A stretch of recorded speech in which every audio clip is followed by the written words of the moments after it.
Hi, I'm Jack Canfield, and welcome back to another segment of Speaking with Success. I'm here with Brad Formsma, who's the author of a wonderful book called I Like Giving: The Transforming Power of a Generous Life, Practical Ideas and Inspiring Stories. And I speed read this book today. I love this book. It's full of, I would call it chicken soup for the giving soul. There's lots of very inspiring stories and also some research about the power of giving and the value of giving, or the transformative power, as you say in the subtitle of your book. And I want to ask you a couple questions. How did you come to write this book? Well, Jack, it started with a family giving story, and it was something where our family got together and decided to do something for someone else. We saw how it affected us, not just my wife and I, but our kids. We saw them start to shift their thinking of not just being so self-focused on themselves, but actually, hey, I'm here to do something for someone else. So we started to get those stories brought together, and we decided, why not put them in a book and show people that wherever you are in life, you can give. You don't need to be a millionaire to give. We all can give time. We can give and share our stuff. We can certainly pay a compliment to someone else. So we can be generous beyond money. Giving money is important, but we can be generous with our lives. I think that's the big thing for so many people. They think they have to write a big check somewhere in order to feel like they're giving. And you have stories in here about just giving people attention. There's a wonderful story about a homeless person and just paying attention, stopping long enough to say, I see you. That's a huge gift. And buying someone a cup of coffee. Share a story with us, because I mean the power of this book, in my opinion, is the stories. And the stories, when you read them, or I read them at least, I get a warm feeling, and it makes me think, oh my gosh, I could be giving more. I could do that thing that person just did. So share a story or two with us.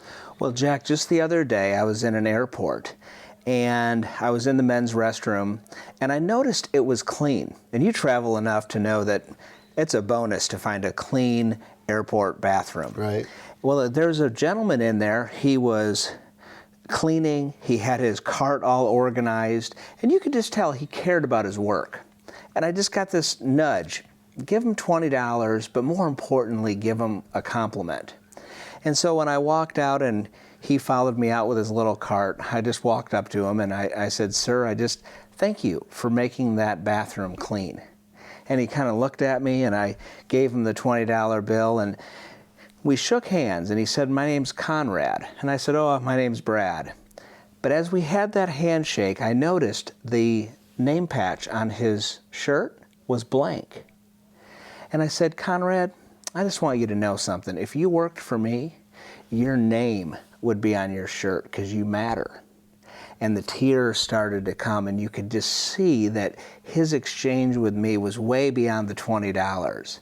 And I walked away. My feet didn't hit the ground. I showed up next to my wife at the coffee shop, and she said, what happened to you? You're glowing. And I said, just let me sit in it for a minute. And then I began to tell her the story about Conrad. That's very sweet. That's a really beautiful story. We take for granted all those people that serve us on a regular basis. We don't, the people at the checkout counter in the supermarket. I mean, I'm just stopping and asking. I remember when I'm going through, I mostly buy at the Whole Foods, and say, hi, what's your name? How's your day going? Oh, it's almost like, really? You actually want to know? And so that's really great. I'll share a story with you that's the opposite of that, but it was a real teaching for me, and I think it's valuable as well. I was in the airport, and there was, I think it was Washington, and the plane was late. It was canceled a flight. They're going to do another flight. Not going to leave until like 10, 20, 11 o'clock.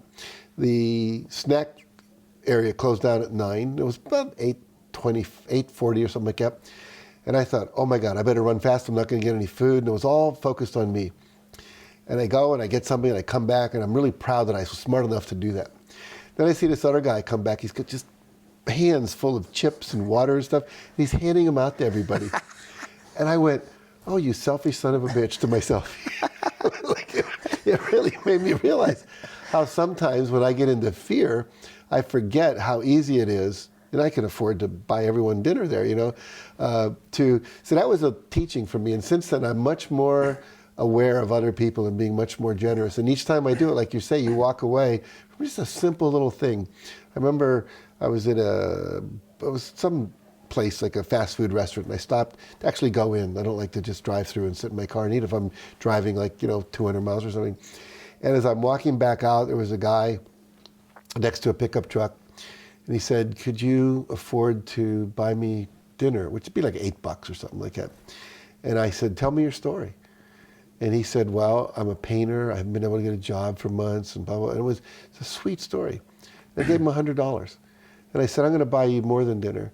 And he said, "Oh my God." And we talked for about 20 minutes. Mm. And I came home. I got more gratification out of that, gratification than I think when I've written like a $10,000 check to a charity here in town, because it was a human interaction that occurred in that moment. Instant joy. Instant joy. Yeah, that's absolutely. right. Yeah. Absolutely.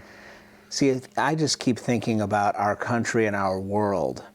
What if everyone, daily, weekly, monthly, operated this way? Mm-hmm. I think it would change our society. I think it would give people greater life. And I think the bigger thing would be is that we would have a better world. I always say, I think a generous world is a better world for all of us.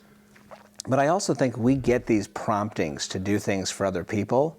And if we don't slow down and take the time to see them, they just move on by. It reminded me of just recently, my son, who's 16, he had a buddy in his class, and he came home and he said his dad's not going to make it. The brain tumor came back. Mm. And our family was sitting around at a community pool, and we thought, we need to do something for this family. But what do you do? Are there words that you can put to this? And my wife and I just decided, let's get them a gift card. That, invariably there's going to be expenses. We'll make a note, and we're thinking of you, we're praying for you. But here's something for you to solve a pressure point. Perhaps there's an expense that we don't know about. Well, we brought it to their house. We had a brief exchange. It was very emotional, and we got out of there. Well, a month later, the dad passed away. Several weeks after that, we got a call from now the widow, and she said, "I just want you to know that my husband was pacing around the house fretting about something. He didn't want to die and leave me with a car with almost bald tires. And he didn't know how he could afford to put new tires on the car. And when that gift card came, he saw it as his answer to his prayer that he could put good tires under me before he died." And I thought, we get to do this stuff. Mm-hmm. And our kids are observing this, and our kids think this is normal. That we just kind of walk through life, and of course, we take care of ourselves and eat and enjoy things, but we also find these opportunities. And you know what? I don't think I'll ever forget that story that some man I hardly knew was purposing in his heart, "Oh, please, can I find some money to buy tires for my wife's car?" Well, it was like gift squared. You gave him a gift, and then he was able to give his wife a gift, which is really sweet. If you're watching this, look at the smile and the glow in this man's face. And that's really what you get to experience when you give. And you live your life from that place, so you're always looking like that, which is wonderful. So if you want more joy in your life, and you want more fulfillment and happiness and grace that comes from that as well, become a giver. Any last words you'd like to say to anyone about the power of giving or the joy of giving? I just encourage people, now that you're aware of the opportunity that wherever you are, you can give, step out and do it. Move past those inhibitions. Go to our website, ilikegiving.com. There are short video stories to inspire you. This book is another resource just to help you engage this in your family, in your business, in your church, in whatever organization you're running. Mm-hmm. Talk about your films for a moment. Okay. So I Like Giving creates these short giving stories. They're 3, 4, 5 minutes long. They've been viewed over 25 million times in over 170 countries. And they show giving from a perspective from the receiver, from the giver, sometimes both. Sometimes they don't include money. But the idea is that you'll love to watch them, you'll love to talk about them with your family, and you'll love to share them with your friends through Facebook or other social media. Fabulous, fabulous, fabulous. I wish we had more time. I would just have you tell story after story. Yeah, I keep going, but I'm just down the road No, 2 hours. I understand.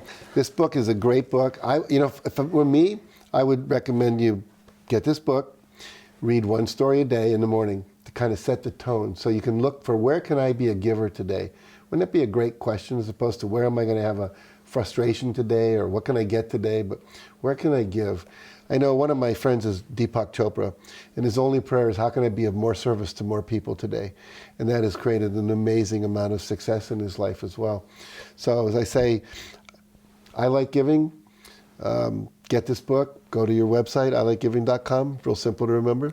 And thank you, Brad. You're doing great service in the world. I really appreciate you. Yes, thank you, Jack. Okay. Yes. Stay tuned. We'll be right back.